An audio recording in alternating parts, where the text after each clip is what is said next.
संगच्छध्वं संवदध्वं शंभो मनासि जानतां देव भाग्यम यथा पूर्वे संजनाना उपासते समानीव आकुति समाना हृदयानिवह समानमस्तु ओ मनो यथा वह सुसहासति। ऋषियों ने करीब 15,000 साल पहले इन ऋचाओं के माध्यम से पृथ्वी के वासियों को एक समाज बनाने का आह्वान किया था जहां किसी का शोषण न हो। लेकिन आज तक हम पृथ्वीवासी ऐसे समाज की रचना न कर पाए। नवयुग चैनल इसके माध्यम से ऐसे ही समाज की रचना के लिए मैं आशा की गीत लाया हूँ। हमारे गुरु श्री श्री आनंद मूर्ति जी द्वारा बताए गए सिद्धांतों के आधार पर ज्वलंत मुद्दों पर मैं अपनी बात रखूंगा ताकि हम अपने ऋषियों के द्वारा कल्पना किए गए समाज की। आज का विषय है अष्ट सिद्धियाँ। ये थोड़ा लंबा विषय है, इसलिए इसकी चर्चा 2 भागों में की जाएगी। आज इसका पहला भाग है। अष्ट सिद्धियों को अंग्रेजी में ऑकल्ट पावर कहा जाता है, अर्थात ऐसी शक्तियाँ जो कल्ट या विशेष प्रकार की साधना से प्राप्त होता है। इन्हें ऐश्वर्य या अलौकिक सिद्धि भी कहीं कहीं कहा जाता है। आम जन जो ब्रह्म विज्ञान और साधना की पद्धतियों से अनभिज्ञ हैं, अपरिचित हैं, वो इन सिद्धियों पर या तो अविश्वास करते हैं या इसको जादू टोना मानते हैं। अविद्या माया के साधक इन सिद्धियों के लिए ही साधना करते हैं। उनका लक्ष्य इन सिद्धियों को प्राप्त करना होता है। इन सिद्धियों की प्राप्ति ही उनका लक्ष्य होता है जीवन का भी। लेकिन वे इनमें से कुछ ही सिद्धियों को प्राप्त कर सकते हैं। उनका लक्ष्य इन सिद्धियों को प्राप्त कर धन, यश आदि दुनियावी चीज़ों को प्राप्त करना होता है। लेकिन ऐसे अविद्या माया साधक जो इन सिद्धियों को प्राप्त कर उनका दुरुपयोग करते हैं अपने दुनियावी चीज़ों को प्राप्त करने के लिए, आगे चलकर उनकी काफ़ी दुर्गति होती है और वे मनुष्येतर योनियों में भटकते रहते हैं। इनमें से बहुत सारी सिद्धियां व्यक्तिगत एफर्ट से प्राप्त नहीं हो सकती हैं। वे मिलती हैं परम पुरुष की कृपा से, करुणा से। परम पुरुष की यह कृपा उन्हीं लोगों पर ही होती है जिनके द्वारा उन्हें विश्व में मानव कल्याण के लिए कार्य संपन्न कराने की जरूरत होती है।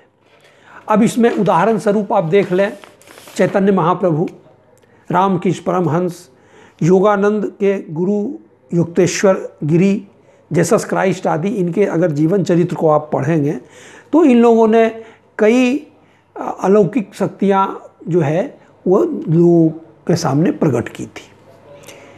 इन सारे महानुभावों ने आम जनों के बीच जन कल्याण के लिए इन शक्तियों का, सिद्धियों का सद्व्यवहार किया था। व्यवहार ही नहीं, सद्व्यवहार किया था। ऐसा हमें इनके जीवन चरित्र के पढ़ने से ज्ञात होता है। इन अष्ट सिद्धियों का मिलित नाम विभूति या ऐश्वर्य भी है। विभूति का अर्थ है विशेष प्रकार की अवस्था या भाव या गुण में प्रतिष्ठित होना। इस इष्ट सिद्धि में प्रतिष्ठित सत्ता के रूप में ऐतिहासिक जगत में सर्वप्रथम हम सदाशिव के रूप को मनुष्य ने पाया था। इसीलिए उन्होंने सम्मान पूर्वक सदाशिव को विभूतिनाथ या विभूति भूषण कहकर आख्यायित किया था। सदाशिव यह नहीं चाहते थे कि उनकी इन अलौकिक गुण संपन्नता को देखकर अन्य लोग भी लक्ष्य यही रख लें।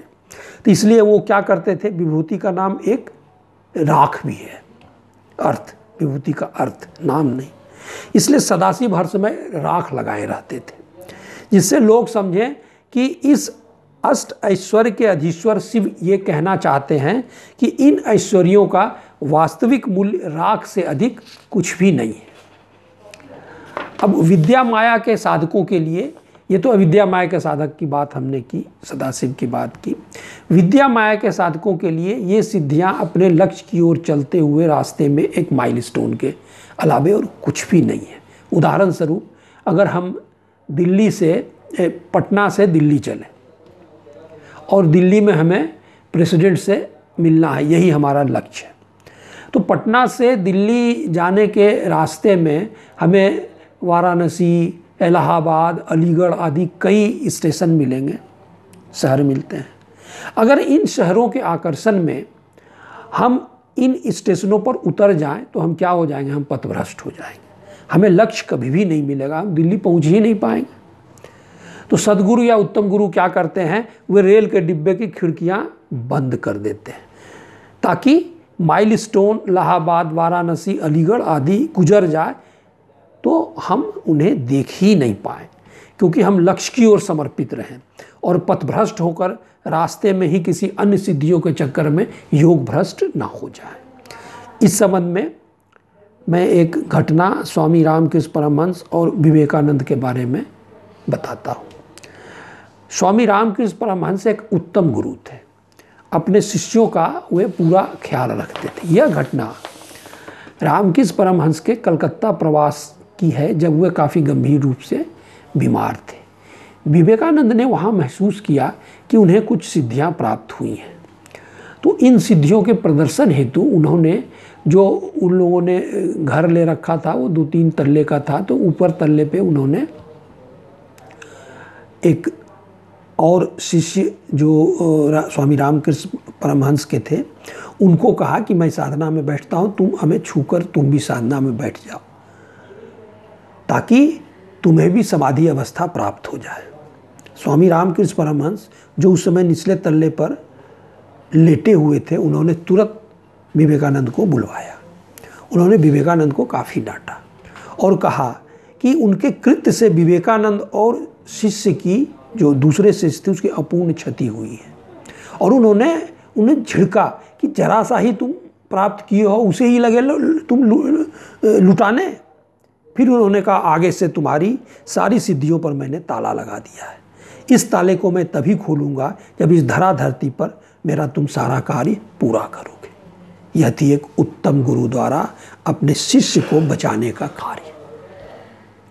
अब हम देखते हैं कि अष्ट सिद्धियाँ हैं क्या। ये अष्ट सिद्धियाँ हैं अणिमा, लघिमा, महिमा, जिसे गरिमा भी कहा जाता है, ईशित्व, वशित्व, प्राप्ति, प्राकाम्य और अंतर्यामित्व। ये 8 सिद्धियाँ हैं। अब अगले भाग में हम इन 8 सिद्धियों को डिटेल में देखेंगे।